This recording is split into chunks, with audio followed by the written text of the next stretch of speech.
안녕하십니까. 방금 소개받은 KB 금융그룹에서 디지털을 담당하고 있는 조영서라고 합니다.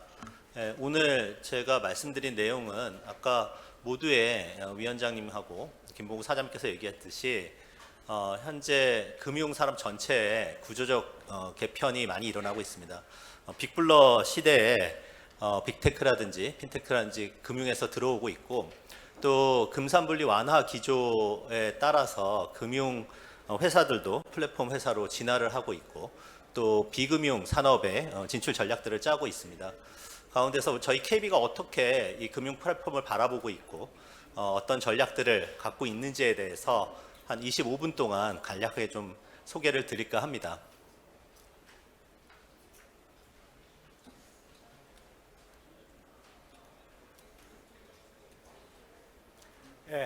왜 금융 플랫폼이 중요한지에 대해서 뭐 더 이상 말씀을 드릴 필요가 없을 것 같습니다. 벌써 그 금융 산업 전체의 재판 분리의 현상은 상당히 가속화되고 있고, 특히 여러 가지 금융 혁신의 규제 완화가 이러한 재판 분리의 현상을 더욱더 가속화시키고 있는 것 같습니다. 기존에 예를 들어서 은행이 상품 판매부터 운영, 그 다음에 상품 제조까지 다 이 횡적인 요소로 통합된 비즈니스 모델을 갖고 있었다면, 빅테크가 이제 들어오면서 혹은 핀텍이 들어오면서 밸류체인이 분화가 되고 더 나아가서는 거대한 상품 중개 플랫폼들이 생겨나가면서 결국 종적으로 메가 금융 플랫폼이라고 할까요? 그런 판매 중개 회사가 생겨나고, 그 다음에 판매 채널을 확보하지 못한 회사들은 이제 제조업체에 집중할 수밖에 없는 이런 현상들이 일어난다고 생각이 되고요. 그런 것들이 최근에는 아예 이제 법적으로 대출 비교 플랫폼뿐만 아니라 예금, 그 다음에 보험까지도 이제 혁신금융 형태로 도입이 됐고요.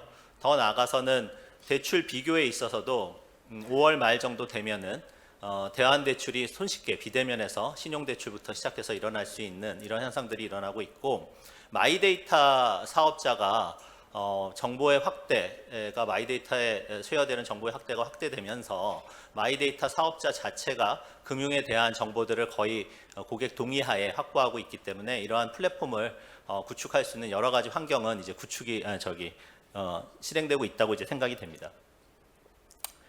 저희는 이런 환경 하에서 이제 금융 플랫폼을 구축을 하고 있는데요.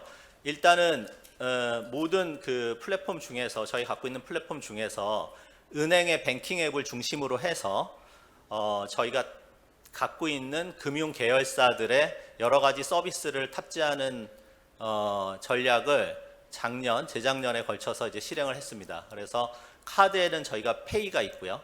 그 다음에 KB증권에는 MTS라는 마블이라는 앱이 있고요. 그 다음에 보험에서도 여러 가지 보험 상품을 팔 수 있는 다이렉트 앱의 여러 상품들이 있고, 더 나아가서는 이제 그 기업 쪽에서도 기업 뱅킹이 있는데, 그런 서비스 중에 중요한 서비스들을 한 72개 정도를 저희 슈퍼 앱 전략이라고 하는데요. 스타뱅킹 안에 이제 탑재를 시켜서 실제로 저희 스타뱅킹을 방문해 보시면 여기서 MTS로 주식 거래도 가능하고 보험 상품도 직접 사실 수 있는 환경을 구축을 했습니다. 더 나아가서는 그 금융하고 밀접한 비금융 플랫폼에서 저희는 한 4개 축을 갖고 가는데요. 첫 번째가 일단 부동산입니다. 은행에서 제일 중요한 게 이제 부동산 담보대출이기 때문에 그와 밀접한 연관이 있는 부동산, 그 다음에 자동차 대출과 굉장히 연관이 있는 자동차의 모빌리티 플랫폼, 그 다음에 보험 상품과 연관이 있는 헬스케어 플랫폼, 그 다음에 통신 데이터와 금융 데이터를 융합하기 위한 통신, 이 네 가지의 비금융 플랫폼의 축을 다시 또 갖고 가는데, 그 플랫폼에 있는 중요한 서비스들도 다시 저희 슈퍼앱인 스타뱅킹에 탑재함으로써 저희 슈퍼앱만 방문을 하시면 금융의 대부분 상품들만 아니라 금융과 밀접한 비대면 관련된 비금융 상품들도 직접 서비스를 향후하거나 구매하실 수 있는 이런 앱들을 구축하고 있습니다. 더 나아가서 공공에 대한 여러 가지 데이터들이 있고 서비스들이 있는데, 이러한 공공의 서비스도 저희 앱에 탑재하는 전략을 하고 있습니다. 슈퍼 앱이 그러면 어떤 모습을 가져야 되는가라는 것이 이제 저희 생각인데요. 개별 앱으로 있는 것보다 어떤 슈퍼 앱에서 모든 상품과 서비스를 탑재를 했다면 개별 앱이 주는 효용성보다는 이 슈퍼 앱이 주는 효용성이 더 커야 된다고 생각이 합니다. 그래서 복잡한 여러 가지 상품 서비스들이 많이 탑재가 돼 있어도 굉장히 탁월한 고객 경험을 제공을 해야 되고요. 그 다음에 이 앱을 방문함으로써 원스톱 쇼핑, 금융에 대한 원스톱 쇼핑이 가능해야 된다고 생각이 되고요. 그 다음에 여기서 제공하는 금융 상품들은 저희 상품들도 팔지만 베스트 오브 브리드라고 금융 산업에 있는 가장 좋은 상품들을 제공하는 것이 이 슈퍼 앱을 고객이 계속 방문하게 하는 그런 기제가 될 수 있다고 생각이 되고, 이런 방향으로 지금 진화를 시키려고 노력을 하고 있고요. 그 다음에 플랫폼에서 고객이 방문하고 플랫폼을 사용함에 따라 여러 가지 혜택을 받아야 되기 때문에 플랫폼만의 고유한 리워드 시스템, 이런 4가지 요소가 구축이 돼야지만 금융에서 이 슈퍼앱 전략이 완성이 된다고 생각을 하고 있습니다. 고객 경험 차원에서 원스톱 쇼핑에 대해서 잠깐 좀 말씀을 드리겠습니다. 기존에 저희가 스타뱅킹에 대한 슈퍼앱 전략을 하기 전에는, 예를 들어서 자동차 대출을 한다 그러면 저희 그 모빌리티 플랫폼인 KB 차차차를 방문해서 중고차 시세를 알아보고 내게 맞는 이제 자동차를 고르면 다시 그 자동차 대출로 연결을 할 수 있을 때는 은행, 카드, 그다음에 캐피탈의 앱을 다시 방문을 하고 거기서 이제 내가 맞는 대출 상품을 찾은 다음에 마지막 자동차 보험을 위해서는 손보의 다이렉트 앱을 방문하는 이런 고객 경험의 여정이 있었는데요.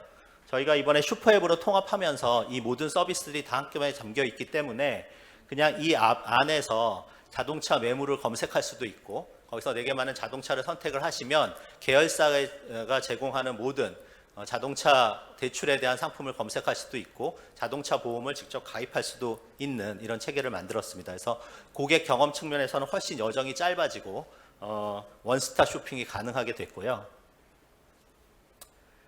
그 다음에 UX 상에 있어서도 탁월한 고객 경험을 제공을 해야 되는데, 예를 들어서 최근에 저희가 그 비금융 서비스 중에 하나의 만보기, 걷기 이런 것들을 많이 탑재를 하고 그 걷는 양에 따라서 저희가 이자를 더 주는 상품을 만들었습니다. 근데 이제 만들고 나서 어떻게 하면 개인화할까, 어떻게 하면 더 좋은 고객 경험을 줄까를 이제 연구를 해서 저희 내부에 있는 고객 경험 디자인 센터, UX 센터에서 안을 이제 2개를 만들어서 이제 실행을 했는데요. 고객들한테 여쭤보니까 그 걷기 운동의 목표라는 게 연령에 따라서 똑같을 수는 없다. 이런 게 있어서 가입하는 사람의 연령대별로 일주일에 걸을 수 있는 목표량들이 이제 조정이 되고 있고, 그 다음에 상품 가입의 화면의 프로세스도 연령대가 조금 높으신 분들은 보다 심플하고 이해하기 쉬운 직관적인 UX를 이제 채택을 했습니다. 이런 것들이 이제 저희가 생각하는 슈퍼앱에서의 고객 경험이라고 생각을 할 수가 있을 것 같고요. 그 다음에 슈퍼앱을 만들어서 UX를 개선하고 고객 경험을 좋게 만드는 것은 어떻게 보면 당연한 일일 것 같습니다.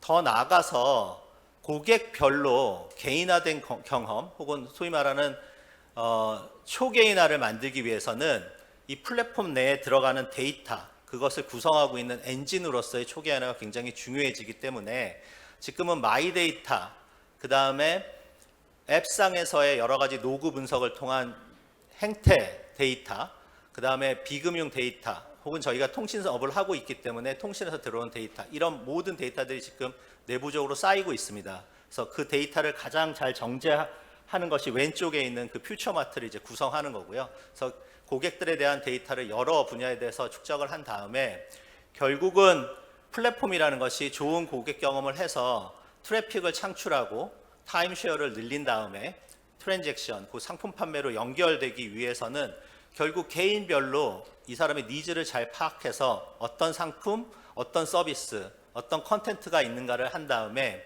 고객 데이터를 가지고 이것을 매칭할 수 있는 알고리즘을 굉장히 개인별로 짜는 것이 되게 중요합니다. 그래서 고객 데이터를 만들고 그 다음에 오퍼를 구성한 다음에 가운데 있는 타겟을 해서 개인별로 타겟 고객을 선정한 다음에 그것을 매치하는 알고리즘, 이것이 이제 개인화를 하기 위한 전체적인 기반 어떤 운영 시스템이 될 건데요. 이런 부분에 이제 집중해 가면서 개인화된 서비스를 계속 고도화하는 작업을 하고 있습니다. 그 다음에 마이데이터에 있어서 지금은 올해 아마 개인뿐만 아니라 개인 사업자들도 마이데이터 그 대상에 이제 포함이 될 예정에 있는데요. 금융위에서 그런 규제 완화를 지금 그 규제 제도를 지금 기획을 하고 있습니다. 그래서 결국은 이러한 거대한 중개 플랫폼 혹은 금융의 플랫폼이 타겟으로 하는 고객들은 개인을 넘어서 개인 사업자까지 연결이 될 수 있다고 생각이 되고요. 기존에 어떻게 보면은 영업점에서 개인과 개인 사업자를 다 커버하기에는 영업점의 직원 수가 그렇게 많지는 않습니다. 그래서 결국은 이런 플랫폼에서 개인 사업자까지 이제 커버를 해야 된다고 저희는 생각을 하고, 어떻게 하면 이 슈퍼 앱에서 개인과 개인 사업자를 한꺼번에 다 서브를 할 수 있는 방법들을 지금 강구를 하고 있습니다. 실제적으로 저희가 소상공인을 위한 별도의 스타 기업 뱅킹이라는 앱이 있는데, 거기서 활동하는 저희 소상공인들 개인 사업자 고객 수를 좀 카운트를 해보면 한 50만 명, 60만 명 중인데, 다시 저희 리테일 뱅킹 앱인 슈퍼 앱인 스타 뱅킹에서 얼마나 많은 개인 사업자가 있는가를 또 확인을 해보면 거긴 150만이 있습니다. 그래서 결국은 이 슈퍼 앱에서 개인 사업자들을 잘 발굴을 해서 일단 첫 번째로 대출 상품뿐만 아니라 카드, 연관된 계좌 이런 것들을 가입하게 만들고, 보다 복잡한 캐시 매니지먼트나 서비스들 이런 것들이 있으면 스타 기업 뱅킹하고 다시 연결해서 하는 이런 전략들을 지금 펼치고 있어서, 결국 이 슈퍼 앱은 개인과 개인 사업자를 다 커버하고 영업점에서 대면에서 잘 서브 못하는 부분들까지도 똑같은 서비스를 비대면에서 구현하는 것을 목적으로 하고 있습니다. 그 다음에 빅테크에 대응해서 저희 기존 은행이나 금융그룹이 갖고 있는 장점이라는 것은 비대면 플랫폼뿐만 아니라 영업점이라는 대면 플랫폼이 있는 거라서, 어떻게 하면 고객 경험을 비대면뿐만 아니라 대면에까지 심리스하게 연결하는가 하는 것이 결국 경쟁력의 우월성을 갖고 온다고 생각을 하고, 그것을 이제 심리스하게 대면과 비대면 채널을 연결해야 된다는 전략으로 생각들을 많이들 하십니다. 그렇게 하기 위해서 저희는 슈퍼앱을 방문한 고객들이 상품을 가입하다가 중도 이탈을 하게 되면 그런 데이터들을 잘 축적을 했다가 나중에 다시 저희 앱을 방문하게 되면 플로팅 배너에서 광고 배너를 띄우고 거기서 어떤 채널을 선택할 수 있는 안들을 드립니다. 그래서 다시 들어오시면 보시고, 본인들이 설명이 좀 불충분했다 혹은 부족했다고 생각하시면 바로 콜센터로 연결을 해서 갈 수도 있고요. 담당하는 영업점이 있으면 영업점으로 연결해서 계속적으로 저희가 고객을 팔로우하고 상품 가입을 갖다가 도와드리고 있는 실정입니다. 그 다음에 저희 그 비금융 플랫폼이 한 4개 정도가 있는데, 가장 중요한 거는 역시 부동산 플랫폼이라고 생각이 됩니다. 부동산 담보대출을 할 때 담보대출을 받으실 때 그러한 수요라는 것은 저희가 집을 사기 때문에 나타나는 수요라서, 처음부터 매물 검색을 할 때 저희가 그러한 이벤트들, 그러한 고객 정보를 잘 캡처하는 것이 되게 중요해서 KB 부동산이라는 별도의 앱으로 이 플랫폼을 만들고 있고, 궁극적으로는 거기서 매물 검색을 하는 고객들한테 매물과 관련된 대출을 갖다가 소개하는 그러한 고객 경험으로 연결을 시키고 있습니다. 마찬가지로 자동차 중고차인데요. 중고차의 매물에 대한 그러한 플랫폼도 저희가 운영을 하고 있고요. 그런 플랫폼에서 제일 좀 중요하게 생각한 것은, 중고차는 가격이 정확하지 않기 때문에 그동안 차량 관리가 어떻게 되고 있냐에 따라서 중고차의 잔존 가치라고 할까요? 그런 가치가 많이 다릅니다. 그래서 차계부 혹은 차량 관리라는 서비스를 제공을 함으로써 이 플랫폼에서 차에 대한 관리 이력을 잘 보고, 그거에 따라서 저희가 다시 차량의 어떻게 보면 밸류를 측정하고, 그거에 따라 다시 오토노로로 연결시키는, 자동차 대출로 연결시키는 역시 마찬가지 전략을 하고 있고요.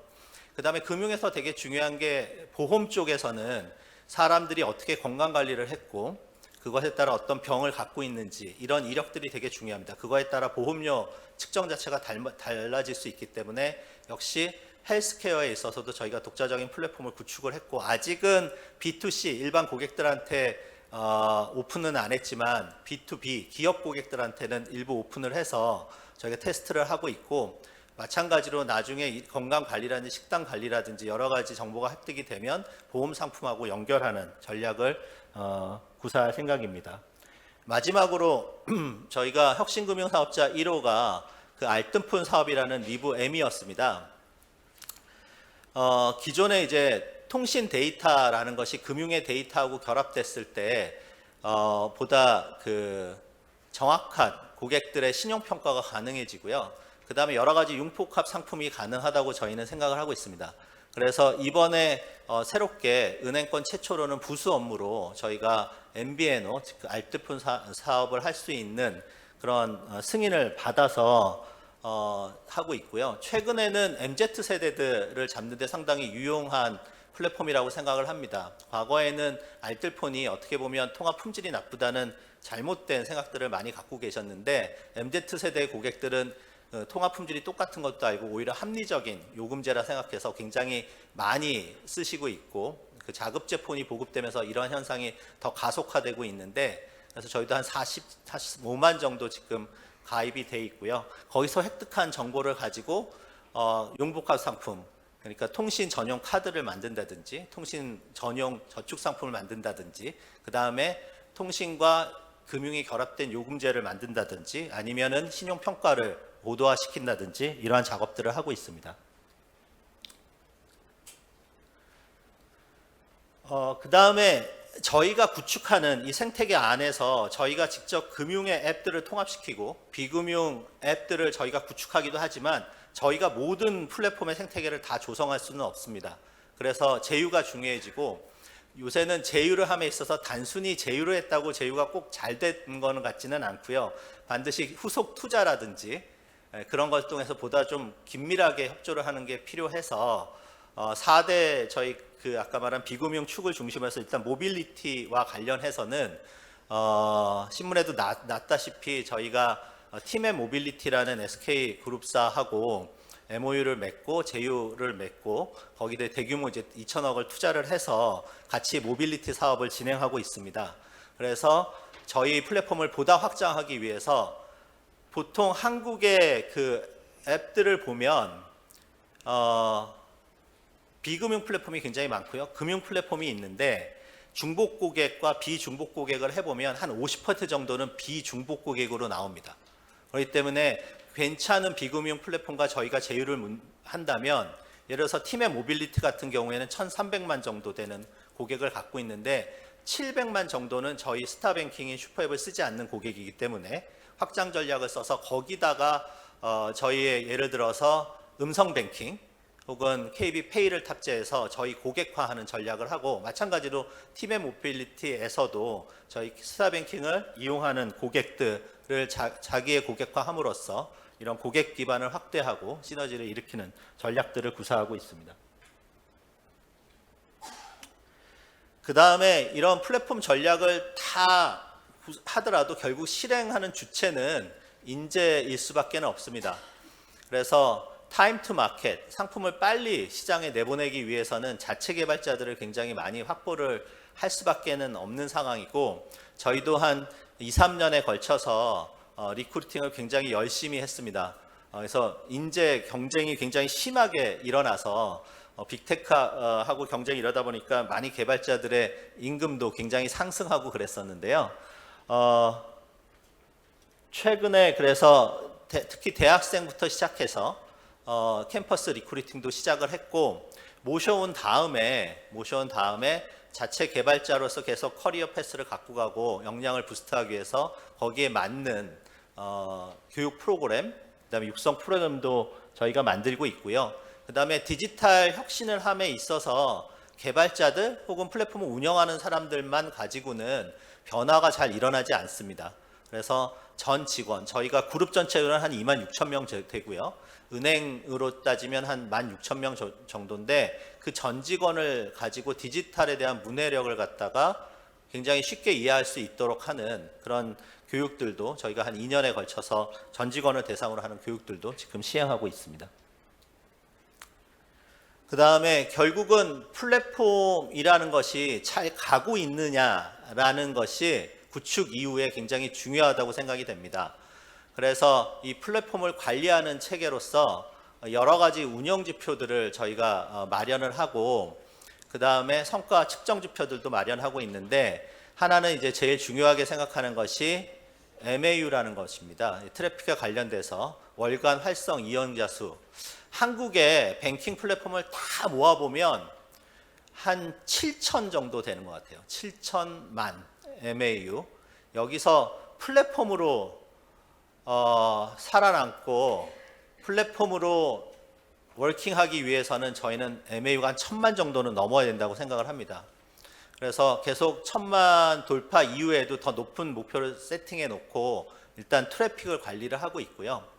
그 다음에 요새는 트래픽만 많다 해서 플랫폼의 밸류에이션을 그대로 받을 수는 없습니다.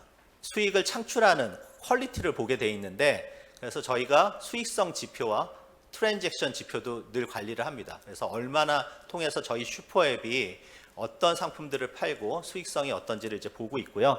물론 UX, 고객 경험이 되게 중요하기 때문에 NPS, 고객 충성도 지수도 계속적으로 고객 만족도도 측정을 하면서 하고 있고요. 그 다음에 프로젝트가 워낙 슈퍼앱이 크다 보니까 계속적인 프로젝트들이 생깁니다. 내부적으로 개발을 하던 외부 도움을 받던, 근데 그것이 한 6개월, 1년 정도 지나면 원래 우리가 생각했던 비즈니스에 있어서의 역할, 결과를 창출했는가를 다시 리뷰하는 프로세스를 만들어서, 만일 저희가 생각했던 것보다 비즈니스 임팩이 작다 그러면 그런 서비스들은 내리고 다시 다른 서비스로 교체하는 이런 관리 지표들도 운영을 하고 있고, 그 다음에 구글에서 연구한 결과를 보면 한 페이지당 혹은 로그인 했을 때 3초 이상이 걸리면 고객이 이탈한다는 얘기들을 되게 많이 해서 저희의 품질 관리 지표로 로그인 할 때는 3초, 페이지 이동할 때는 2초, 2.5초 정도를 갖다가 보고 있고, 메뉴의 뎁스가 너무 깊어도 그걸 찾기가 굉장히 힘들어서 메뉴의 뎁스도 2단계, 뭐 이런 품질 관리 지표도 같이 관리를 하고 있습니다. 이때까지의 성과를 보면 저희가 디지털 트랜스포메이션이라 해서 2018년 이때부터 이제 쭉 진행을 해왔고, 슈퍼앱 전략을 핀 지는 한 2년 정도, 3년 차에 들어가는 것 같습니다. 그룹 전체는 한 2,600만 정도의 MAU, 월간 활성화 고객 수를 가진 그런 다양한 플랫폼들이 연결이 됐고요. 그 다음에 스타뱅킹 자체 MAU, 월간 활성화 고객 수는 작년에 1,000만을 돌파했고, 올해는 이제 1,100만을 돌파해서 계속 순항 중에 있습니다. 이 목표를 계속적으로 높게 갖고 가면서 1,500만까지 확대하는 것이 저희 단기적 목표입니다. 그 다음에 실제로 계속적으로 그 상품 판매 채널로서의 개인과 개인 저희 사업자를 위한 플랫폼으로 진화를 하고 있는데요. 지금 뭐 저희뿐만 아니라 대부분의 금융 앱들에 있어서 건수로 보면 상품 판매가 50%를 다 넘었습니다.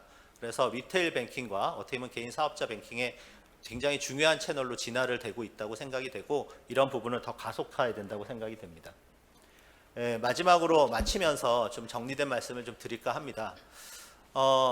마이데이터 때문에 고객 동의만 받으면 전 금융산업에 있어서의 이분들이 갖고 있는 금융자산이 다 파악이 되고요. 그 다음에 대출 비교 플랫폼, 그 다음에 예금 플랫폼, 보험 중개 플랫폼, 더 나아가서 이제 투자 상품의 중개 플랫폼까지 아마 갈 텐데요. 모든 금융 상품이 비교가 너무 쉬운 시대가 열렸습니다.